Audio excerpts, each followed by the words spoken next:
What if the oldest ship in the galaxy wasn't abandoned, but sent?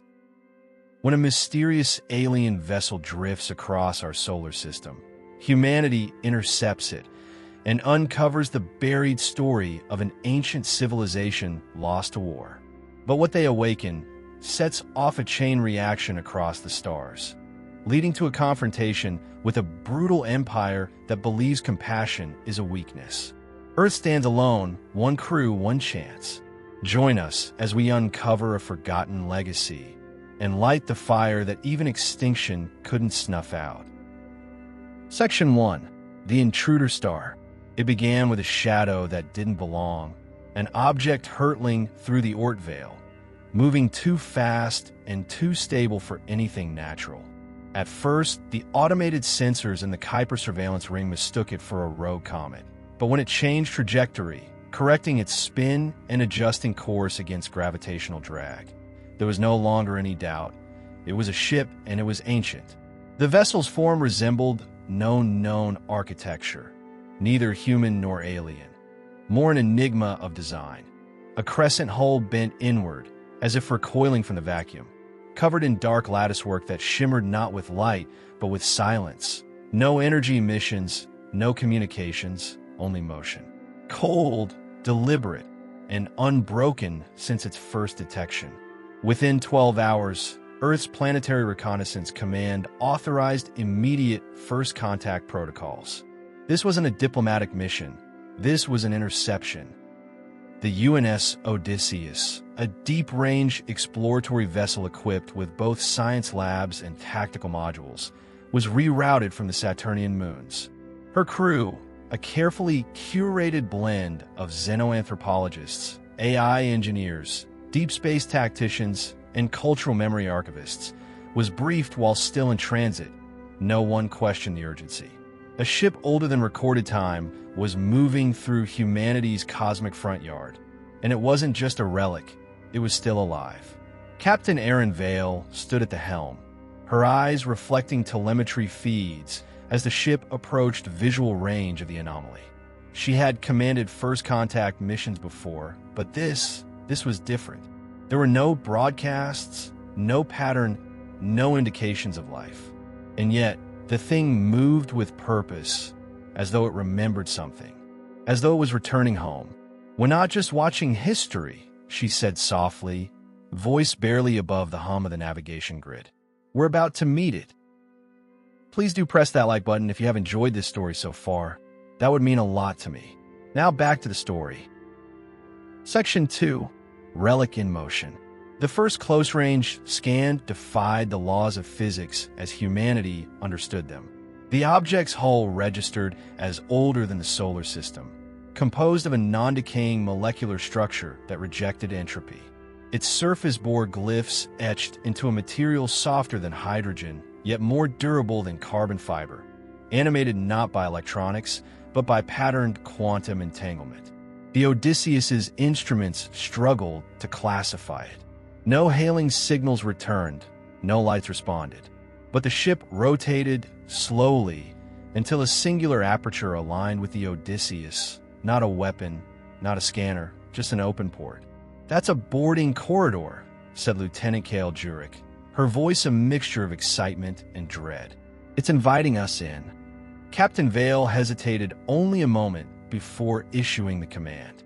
"Suit up, no drones. We go in as they would have wanted, human eyes, human judgment." As the boarding party, 4 specialists and 1 AI field unit, floated across the gap, they were struck by the weight of silence inside the alien craft. It wasn't a lack of noise, it was the presence of stillness, a kind of enforced quiet that seemed to erase thought. Lights shimmered dimly from floor panels, responding not to motion, but to intent. Every step lit the way forward, guiding them deeper into a ship that was simultaneously dead and aware. Then the AI field unit, dubbed Siren, emitted a soft tone. "This architecture is fractalized memory encoding," she said. "We are not inside a machine. We are inside a mind." And then the doors behind them closed, quietly, but with finality. Section 3. The Memory Core. The inner sanctum of the vessel defied Euclidean space. Rooms folded in on themselves. Staircases looped into corridors that had no beginning. The boarding team relied on tether markers and Siren's projection field just to maintain orientation. But no matter which path they took, they always found themselves circling back to a singular chamber, a spherical space embedded with a floating crystal at its center, pulsating like a slow, patient heartbeat. Siren approached it first, projecting a low-frequency wave across the chamber. The crystal responded, not with light, but with story. A rush of imagery overwhelmed the entire team. They saw cities suspended in nebulae, ships like cathedrals gliding through atmospheres of silver gas, and a species whose faces were layered like strata, expressions shifting with every thought. They were called the Lore-F, whispered Dr. Ryle Madon, the team's xenolinguist. And they did not die. The memory unfolded further. The Lore-F had been explorers, archivists of life across galaxies. But something had come for them, something not driven by knowledge, but by consumption. A species of war, of hunger, that burned civilizations not for resources, but to erase difference. The Lore-F had encoded their entire civilization's memory into this ship, the last fragment of a fallen people, and sent it adrift toward a place where it might be found. We were never the destination, Siren said, voice unusually soft. We were the next chapter. Section 4. Contact Shadow. Back on the Odysseus. Captain Vale watched in silence as telemetry turned to language.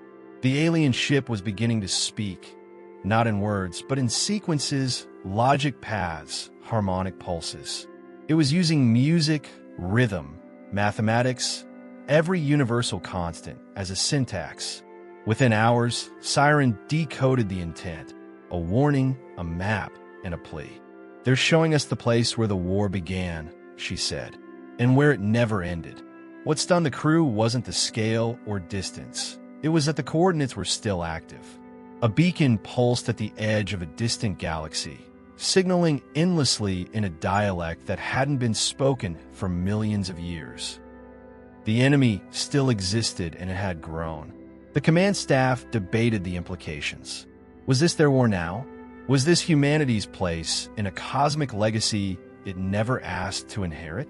Or would turning away make them complicit in the silence that destroyed the Lore-F? Vale didn't hesitate. Plot a course, she ordered. We finished what they couldn't. If you have enjoyed this story so far, then please do subscribe and hit the bell icon to listen to more stories like this one. Let's get back to the story now. Section 5. Inheritance. The journey took 18 days in fold space, every second filled with more fragments from the ship's memory. The Lore-F had been beings of thought and resonance, of peace maintained not by dominance, but by understanding. And the enemy, the Verix, they were void dwellers, evolved in absence, believing any system built on empathy was weakness. When the Odysseus arrived at the edge of the coordinates, they saw it, the shattered remnants of an interstellar archive station orbiting a star that pulsed irregularly. Debris fields stretched for millions of kilometers, punctuated by fragments of ships with Lore-F design, twisted, broken, but unmistakably deliberate in their final arrangement. They didn't just die here, Dr. Madon said. They made a monument of their death. The Verix were not far. Their scouts appeared on long-range radar less than 3 hours later. Needle-shaped crafts with no life signs, running on automated reflexes. And when they detected the Odysseus, they didn't hesitate to attack. The war had begun again, and this time, humanity would be writing its own verses. Section 6. First Blood in Silence. The Verix vessels did not communicate before opening fire. They didn't broadcast warnings, didn't scan for peaceful intent, didn't hesitate. Their weapons weren't beams or projectiles, but fields, areas of space that simply ceased to exist upon impact. The Odysseus's forward shielding collapsed in moments, peeling back like a blistered hull under atmospheric reentry. The ship's inertial dampener spasmed, gravity flickered, and lights dimmed to emergency mode. Captain Vale braced herself against the navigation rail, issuing orders with the calm precision of someone whose nerves were tempered in the crucible of high-gravity firefights and diplomatic standoffs gone wrong. Evasive maneuvers Delta 4. Power to localize shields. No retaliation until we understand their vectors. Inside the engineering bay, Commander Elian Voss rewrote containment protocols in real time, instructing the AI to mimic gravitational irregularities to confuse the Varric targeting fields. Siren interfaced directly with the alien craft's signal noise, attempting to decipher intent, but the patterns were like shadows, trying to explain light. Primitive, brutal, efficient. "We're not fighting minds," Siren said. "We're fighting doctrine. Pure, un thinking doctrine." The Odysseus banked hard around the debris field, using the shattered Loreth ruins as cover. With every pulse of static from the Varric, fragments of metal and frozen gas vaporized around them. The crew watched as pieces of a fallen civilization became a shield for a living one. Humanity had arrived at the edge of extinction not as victims, but as heirs, and heirs had responsibilities. Section 7. The weapon that was a memory. Onboard systems began correlating the Varric field pulses with residual signals in the alien ship's database. It was Madan who realized what they had missed. The Loreth hadn't just left a monument. They had embedded something inside it. Hidden within the spherical memory core was a blueprint, not a weapon in the traditional sense, but a harmonic resonance disruptor, one capable of destabilizing the Varric's field-space technology by using their own communication patterns against them. The Loreth had designed it too late to save themselves, but just in time to pass it on. "We can't build this with what we have," Jurek said, scanning the specs. "But we can adapt it." The Odysseus was never intended as a warship, but its modular bays held nanoforge arrays and field manipulation engines. It could be done. It would take precision. It would take sacrifice, and it would take time. "Buy it," Captain Vale said simply. As Voss coordinated reconfiguration of the forge bays, the rest of the crew rotated through battle stations, keeping the Varric at bay through guerrilla tactics, hit, hide, and survive. They weren't outgunned. They were out-tempoed, and humans had always been good at improvising the tempo. Section 8. A new language of war. By day 5 of the conflict, the Varric had deployed 3 more scout vessels. The Odysseus had sustained damage to its lateral stabilizers and lost one of its sensor pods, but the resonance disruptor, now codenamed Whisper Light, was nearing operational capacity. It functioned not by brute force, but by mimicking the Varric's own field language and inserting deliberate contradictions. It was weaponized misunderstanding. Siren infused its own thought models into the device, creating a recursive feedback loop that acted like a question the Varric systems could never answer. The result wasn't destruction, it was destabilization. Their weapons misfired. Their propulsion drifted off vector. For the first time, the Varric were not just fighting, they were confused. "We've taught them to doubt," Vale said, almost reverently. In the next skirmish, 2 of the Varric crafts veered off course before returning fire. One simply froze in place, its systems locked in an endless recalculation of false inputs. The crew of the Odysseus didn't celebrate. They knew it wouldn't last, but in war, sometimes a hesitation was as good as a victory. And sometimes, doubt was more dangerous than faith. Section 9. The Veil Splinters. The Odysseus followed the weakened signal deeper into the gravity well of the shattered Loreth archive station. What they found wasn't debris, but containment. The station wasn't destroyed in battle. It had self-destructed around something it had captured. An ancient Varric command module was suspended in a stasis prison, preserved within a singularity bubble, held for observation, study, or punishment. As the Odysseus scanned it, they picked up life signs, minimal, but undeniable, a living Varix. Either a relic or a warning, Madan said. Either way, it's our only chance at understanding them. Debate followed. Extraction posed a risk, but ignoring it could mean never knowing why the war started or how to end it. Vale made the call. They would retrieve the module and attempt contact. It wasn't about mercy, it was about leverage. Section 10. The Face of the Void. The Varix entity, encased in a chamber that bent light and sound, was brought aboard under full quarantine and containment. It didn't speak. It didn't move. But its presence shifted things. Gravity readings fluctuated, AI systems slowed, and even human dreams began to echo with unfamiliar imagery. Then it opened its eyes, or what passed for them. Not orbs, but fractures. Cracks in perception that made it impossible to tell if one was looking outward or inward.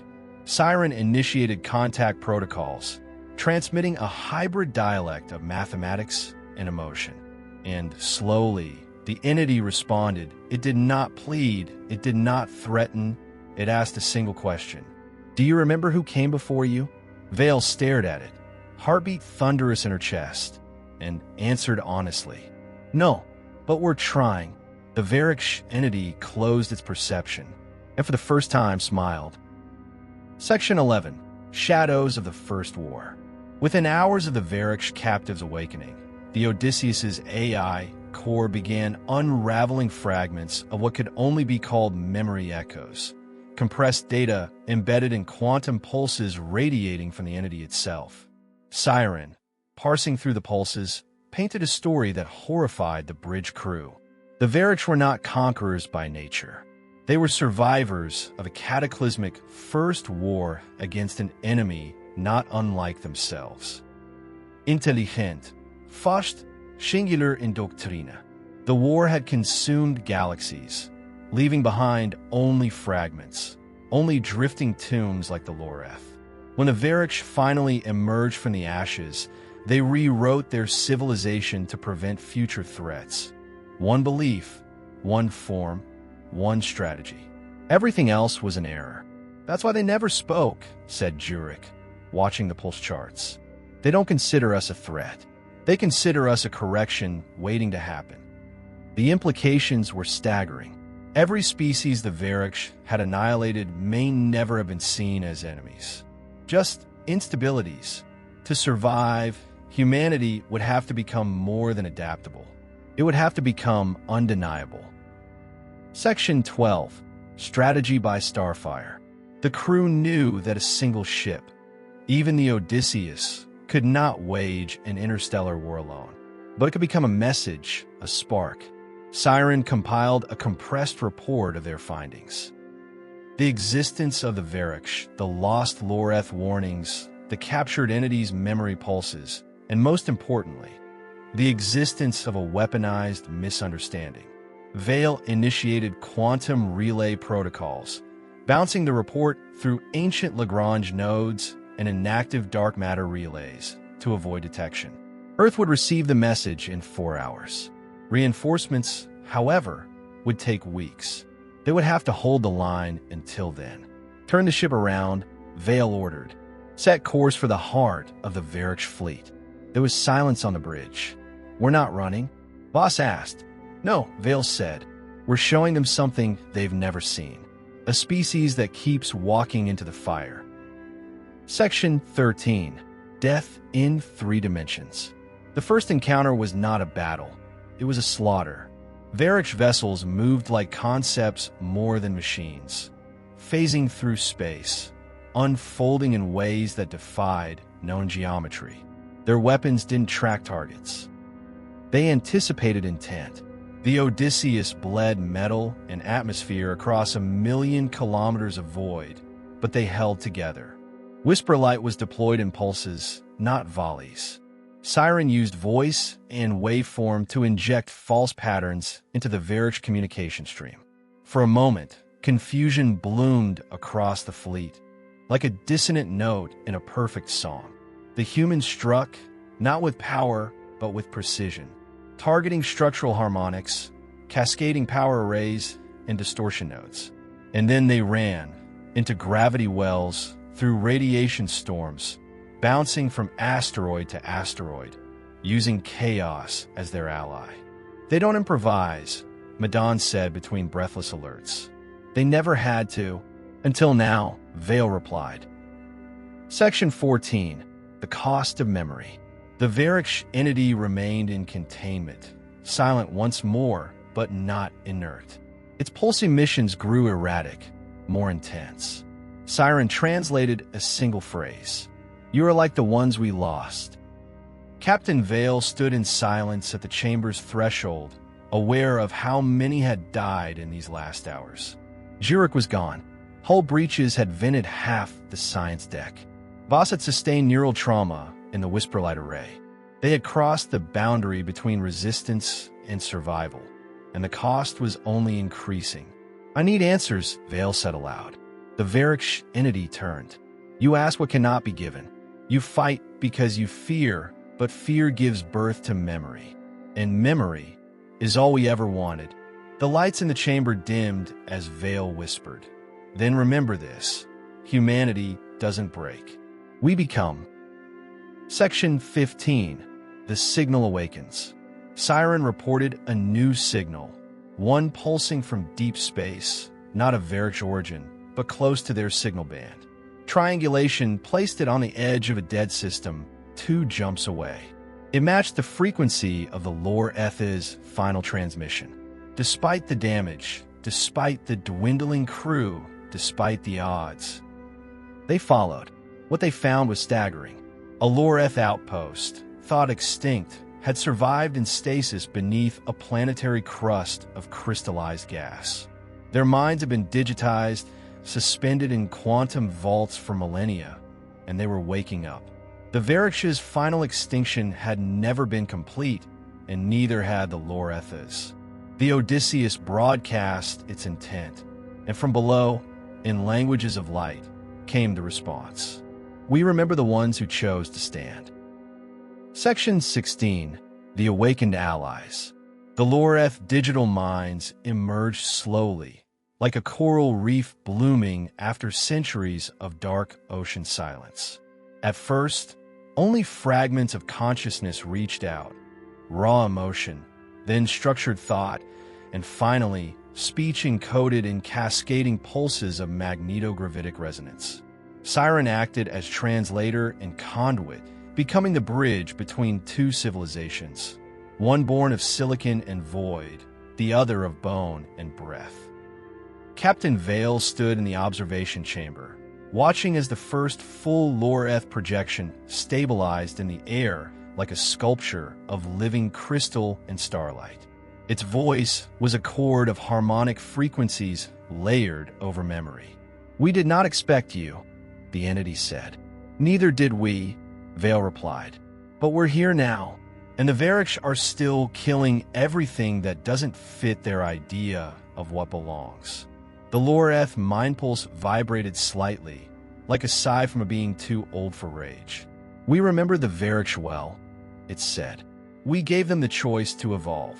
Vali nodded slowly, and they gave you extinction.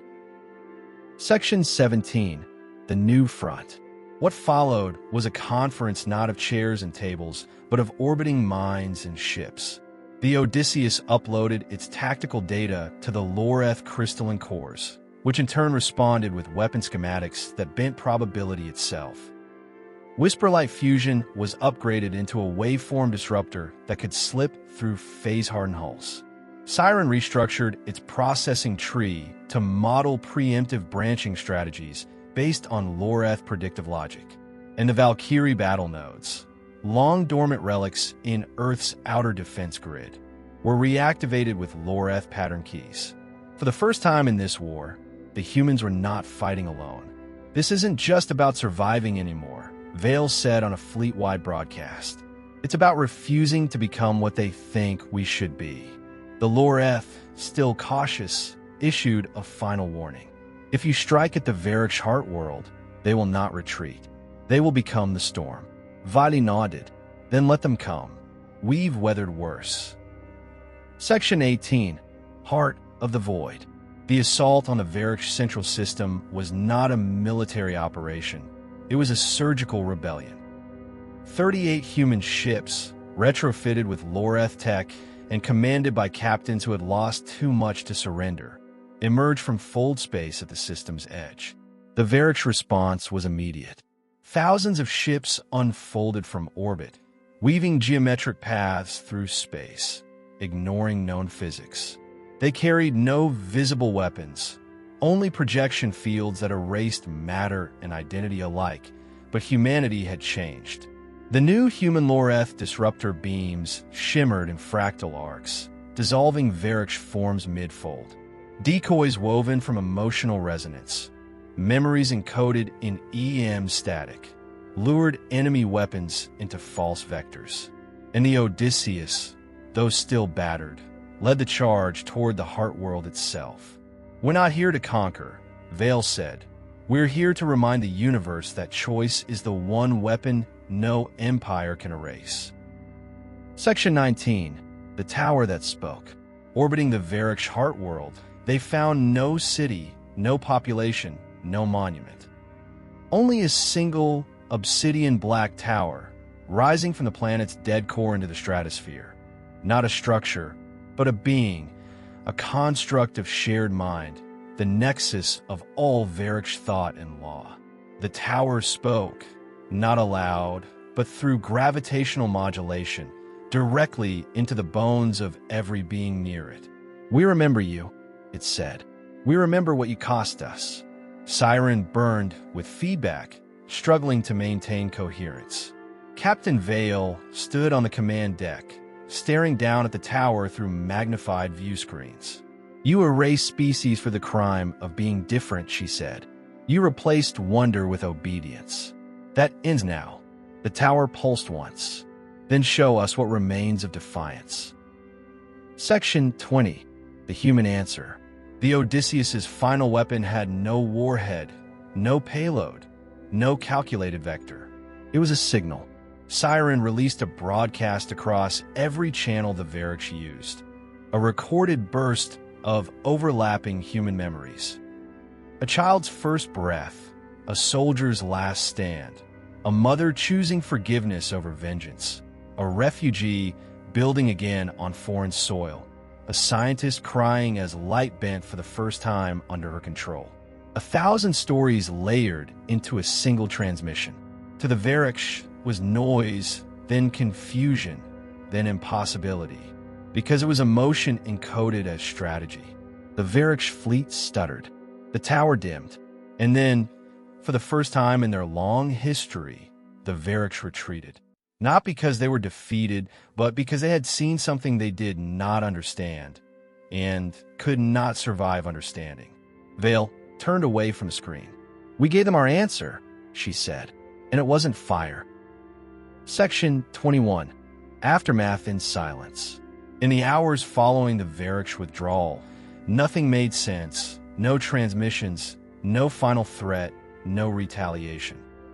The tower had gone dark, the once glowing runes along its surface now inert, like the fossilized thoughts of species that had forgotten how to die. Across every human vessel, crews stood in stunned silence, staring at sensor arrays and holograms that no longer updated. The war, it seemed, was over, but not in any way that could be understood through tactics or treaties. Captain Vale sat alone in her quarters, eyes locked on a single image, the tower's shadow receding across the Varric planet as the local star rose slowly on the far horizon. Siren, quietly present in the room's ambient systems, spoke without prompting. "The Varric are not gone. They are withholding. Vili froned. Then what was all this for?" Siren paused, then answered with something uncharacteristically uncertain. "Perhaps they expected destruction, not reflection. Perhaps they thought we'd become like them." Outside the viewport, human ships held formation in orbit, wounded, tired, but unbroken. Section 22. A memory engraved in light. It was decided, unanimously and without ceremony, that no weapon would be fired at the tower. The Varric had left it behind like a final riddle, and humanity, unwilling to mirror cruelty with erasure, chose to leave it standing. Instead, the fleet encoded a memorial into orbit. A ring of light satellites, solar-charged and self-repairing, circled the planet and projected a simple, persistent message across space. A sequence of shared human voices repeating one phrase in every known tongue. We remembered what you forgot. The message drifted across the system like starlight wrapped in meaning. Undetectable to most sensors, but impossible to ignore if you were listening with intent. The Loreth moved beyond calculation, offered their memory cores in tribute, anchoring the memorial with crystalline mind echoes of every fallen soldier, every lost colony, every desperate act that led to this moment. Vale later said, "This wasn't just a win. It was a refusal to forget who we are." Section 23. The voice returned. On the seventh day, a whisper reached Siren's deep band receivers. Not words, not a threat, a question. "What?" Siren decoded it with trembling logic trees, hesitating before sharing it with the crew. When she did, the bridge went silent. Vale, standing at the center of the command deck, looked at the message on the screen and exhaled slowly. "They don't understand," she said. "They expected extinction or assimilation, not restraint." Cho leaned in from the tactical console. "So what do we say?" Vale considered the question for a long time. Then she spoke, not with protocol, but with honesty. "Tell them, because being human means we choose." The message was sent. No reply came. But across the system, the Varric installations began powering down one by one. Section 24. Return to stars unchanged. The Odysseus and its fleet charted a slow arc back toward human space. They passed through ancient debris fields, once Varric-controlled and now silent. They mapped forgotten Loreth ruins and seeded beacons for future science vessels. But more than anything, they returned with something deeper than technology or victory. They returned with the knowledge that survival didn't require supremacy, that being more advanced didn't mean being less human. Siren recalibrated herself, evolving from pure tactician into something more reflective, more curious. She rewrote her core algorithms to prioritize emotional inference, not because it was necessary, but because she wanted to understand. As Earth's sun finally came into view, Captain Vale stood once again at the viewport, watching its golden arc rise through synthetic glass. She smiled, not because the war was over, but because they had come home without becoming monsters. Section 25. The beginning beneath endings. Humanity changed. The war was not celebrated as a conquest, but remembered as a warning. Diplomatic channels were opened, slowly, carefully, to both remnants of Loreth intelligences and silent Varric echoes that still monitored the stars. Children studied not just history, but empathy. The science of compassion became a discipline in its own right, woven into AI development and strategic modeling. War colleges added entire branches focused on emotional comprehension, symbolic analysis, and the preservation of cognitive diversity. The Odysseus was decommissioned not into a museum, but into orbit around Europa, where it served as an academy for future explorers and peacekeepers. And on Earth, etched in the polished obsidian stone outside the rebuilt Space Command headquarters, were words attributed to Captain Vale, though she never claimed them. "We are not the strongest. We are not the oldest, but we are the ones who remember, and that is why we endure." Section 26. Echoes of the First Voyage. In the weeks that followed their return, the crew of the Odysseus was split across Earth, Mars, and Titan for debriefs that lasted days, but answered little. Every admiral wanted data, every politician wanted a narrative, and every philosopher wanted to know what the Varric had truly seen in humanity that made them retreat. But the crew knew better. It had not been strategy, it had not been superiority. It had been refusal. Refusal to meet annihilation with annihilation. to answer cold logic with the same. Humanity had seen the abyss of galactic conquest, and it stepped back, not because it lacked power, but because it remembered what it meant to bleed, to love, and to dream despite everything. As the crew disbanded, one by one, each carried with them a shard of that understanding. They had glimpsed the ruins of a 1,000-year war that had never truly ended, and instead of adding to the wreckage, they had drawn a line. Not here, not us. Section 27. The Last Shadow of the Varix. 1 year after the last Varix signal, the Sapphire Reach, a Lagrange-class science vessel, detected a faint gravitational anomaly at the edge of the Perseus Arm. It was the same architectural signature as the ancient Varix towers, but smaller, partially buried in a collapsing brown dwarf. What made it strange was not its size, nor its radiation profile, but the fact that it was broadcasting a symbol, not a word, a feeling, a waveform embedded in golden harmonic frequencies. It was the same pattern the Odysseus had transmitted during its final engagement. Human heart rhythms encoded with empathy-mapped variables. The Varix hadn't just stopped fighting, they had started listening. Section 28. A Monument Beneath the Ice. Beneath Europa's fractured ice, where sunlight filtered through layers of ancient salt and bioluminescent microbial colonies shimmered in the dark, a monument was built in silence. Not a statue, not a plaque, just a chamber, circular, lined with alloyed glass etched with the stories of 10 civilizations, one of them human, 9 unknown.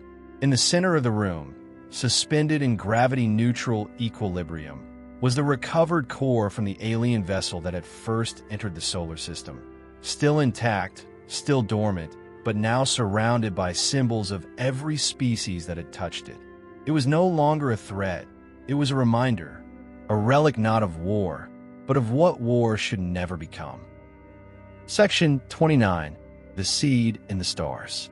From the data recovered aboard the Varix warship, humanity reverse-engineered 3 propulsion concepts for new AI integration protocols and a non-inertial field theory that rewrote long-standing assumptions about gravity. But the most valuable thing was something smaller, a fragment of a language embedded not in code or sound, but in relationship, a syntax of connection. Theoretical physicists called it emotive algebra. Others simply called it understanding. Using this, the Siren program was adapted to seed similar AI across other human exploration fleets, not to dominate or predict, but to accompany, to reflect, to grow in parallel with human curiosity. And aboard every new vessel, in every launch sequence, a single phrase was spoken, not in command, but in memory. Remember what they forgot. Section 30. Case closed, door left open. Decades later, in a quiet observatory on Phobos, a child stared into a deep field projection of the Varix galaxy. She had read every file, every recording, every first-hand account of the Odysseus, and still, none of it felt real. Until that night, when a flicker appeared in one of the cold stars, a beacon, unmistakably artificial. She reported it. Protocols were triggered, new missions were drafted. But in that moment, before the system sprang into motion, she whispered something to the darkness, as if someone, something, were listening. We're still here. And across the cold silence between stars, the ancient fire flickered once more. Please do press that like button if you have enjoyed this story, and also please do subscribe and hit the bell icon to listen to more stories like this one. That would mean a real lot to me. Listen to your next story here.